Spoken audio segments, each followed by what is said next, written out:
आप और पढ़ लेंगे, बाकी जो श्लोक है श्लोक में जाने नहीं चाहते और वो अपने आप को उससे अलग रखते हैं। तो सबसे इम्पोर्टेंट चीज़ है जो आप अपन सब मिलकर आगे जाकर बता सकते हैं, नवलखा महल तक कैसे ला सकते हैं। तो मुझे थोड़ा ध्यान में आया कि सबसे पहला है गर्भधारण संस्कार, ये सबसे बड़ा है। ये बाकी संस्कार तो सबके हाँ ये होता है, इसको आप समझा सकते हैं। हमारे गुरु जी भी बताते हैं इसमें क्या है कि जैसे आत्मा अमर है, ये सब ने माना है, तो आत्मा जन्म तो लेगी ये पक्का है। आप जब जन्म लेंगे तो कोई कोई आत्मा के रूप में आप गर्भ में आएंगे और इस धरती पर उठेंगे। तो हमारे संस्कार में विधि है कि आप कैसी आत्मा को आमंत्रित कर सकते हैं, उसके लिए नियम है, उसके लिए कायदे हैं, उसके लिए मंत्र। मैं गुरु जी की कृपा से मैं दो चीज़ों में ज़्यादा कार्य कर रहा हूँ, पॉजिटिव एनर्जी और नेगेटिव एनर्जी उसके आसपास में। तो प्रथम यही है, आपके पास यदि पॉजिटिव एनर्जी आएगी तो वो गर्भधारण संस्कार से आएगी, इसके अलावा नहीं। आप आज बैठे हैं, ये कुदरत का गिफ्ट है, अपने भगवान ने अपन को जन्म दिया और आज आप बड़े बन संत हो गए, आप हुए पैसा हुए, तो सब अपना अपना कार्य करें, परंतु आप उनसे मांगिए इस ईश्वर से, तो पुनः एक दयानंद सरस्वती स्वामी जैसे एक मूर्ति वापस प्रकट हो सकती है। और उसके लिए क्या है, उन दोनों को इतना बनना पड़ेगा कि वो इस शक्ति को यहाँ ला सके। और लाने के लिए क्या है, उसके विधि विधान है। अब अपन तो इस विधि विधान ये पहले हमको दिया गया, वेदों में दिया गया, उसको अभी आर्य समाज इतने अच्छे से बता रहे हैं, यहाँ पर बता रहे हैं, परंतु अभी के टाइम में जैन समाज इसको सबसे ज़्यादा निभा रहा है। अब कहीं भी जैन संत जो प्रमुख संत है उनके पास में इसकी लिस्ट है, हाँ वो इसको सार्वजनिक नहीं कर रहे। उनके जो भक्त हैं क्योंकि इसका 4 महीने का ग्रीन टाइम है, उसमें आप जाना होता है, सब नियम, वो खाना, वो पीना, वो रहना, वो मंत्र। आप कैसी भी एक आत्मा को आमंत्रित कर सकते हैं, उसके लिए 4 दिवस बताएंगे तिथिवार, कैसे क्या वो विधि है पूरी।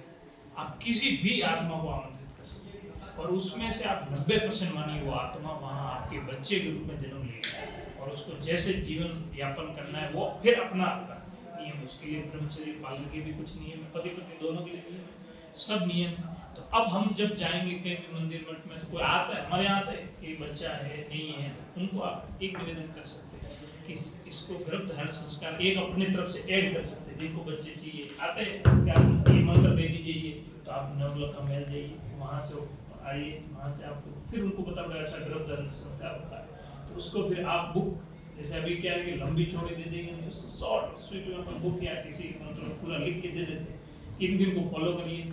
तो अभी उसके लिए तो कम से कम 9 महीने का है कि ब्रह्मचर्य पति पत्नी को पालन करना, एक बहुत आत्मा बुलाने के, परंतु अपन 6 महीने तो कह सकते हैं। तो जिसको बोला वो कौन समझे, अभी पढ़े लिखे समझेंगे, ये ज़्यादा पढ़े लिखे कि आपको भाई आप डॉक्टर हैं, आपका बच्चा भी डॉक्टरी लाइन का हो, तो उसके लिए आपको ये करना पड़ेगा। आपको नेता चाहिए, कैसा चाहिए, मतलब नेता ये नहीं ऐसे विचार रखने वाला, आते को कोई सीट नहीं, चुनाव नहीं लड़ेगा, बट उसके विचार ऐसे हो जाएंगे जैसा चाहिए। तो ये बहुत अच्छा लगा और पहली बार मैं कहीं गया, जो चीज़ मुझे दिखी कि इन फ्यूचर के लिए अपने लिए बहुत अच्छी है और उसको अपन हम समझा सकते हैं, उसके मार्फत यहाँ नवलखा महल तक दे सकते हैं। तो बहुत अच्छा है, इसकी बुक है जो बताया था, मैं खरीदना चाहूँगा और उसके बारे में ज़्यादा अभी मैं खुद करके उसको बिल्कुल निःशुल्क कर देंगे कोई भी आप, बट उसको निःशुल्क ऐसा है, निःशुल्क मतलब उसको ला के नियम में निःशुल्क देंगे, ऐसे तो वो पड़ी रह जाएगी बहुत सारी किताब। 1-2 ने उसको अपना, मैं लिख के देता हूँ, 1-2 उस नियम को अपना ले, आपको ऐसी संतान मिलेगी जैसी आपको अच्छी है। आभार आप सबका, धन्यवाद जी। जिस प्रकार से आपने जो बात अपने मुखारबिंद से जो उद्धृत की, हम क्या है कि यही बात क्या है कि जब श्लोकोत्तर आदर्शों के प्रतिष्ठापक संयमी सदा सदाचारी योगेश्वर श्री कृष्ण के जीवन में भी एक प्रतीत होती है। जब रुक्मणी ये चाहती है कि मैं भी आप जैसा ही सुसंतान मैं चाहती हूँ, तो इसके लिए भगवान श्री कृष्ण ने कहा इसके लिए तुम्हें 12 वर्ष तक ब्रह्मचर्य करना पड़ेगा, तभी इस संस्कारों को मैं पूर्णित और कार्य में पूर्णित कर पाए। और फिर वही वक्त 12 वर्ष तक ब्रह्मचर्य का पालन करना तो सुसंतान का जो हुई के नाम से।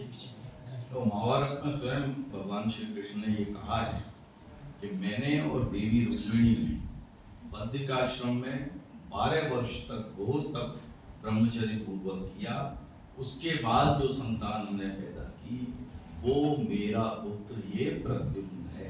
पूरा लिखा आता है। बहुत बढ़िया बात आपने, बहुत